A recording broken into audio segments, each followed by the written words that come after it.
ఈరోజు శ్రీ నందమూరి తారక రామారావు గారు వర్ధంతి 1996 జనవరి 18న మరణించారు.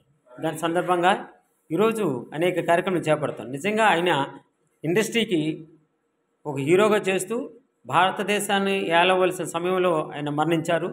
అలాగే ఆంధ్రప్రదేశ్కి ముఖ్యమంత్రిగా ఎన్నో కార్యక్రమాలు చేస్తూ రైతుకి వెన్నుపూసలాగా ఉండి రైతే ప్రపంచం అన్నట్టు తయారు చేసిన శ్రీ నందమూరి తారక రామారావుకి వర్ధంతి సందర్భంగా ఆయనకి మరొకసారి నివాళులు అర్పిస్తున్నామండి.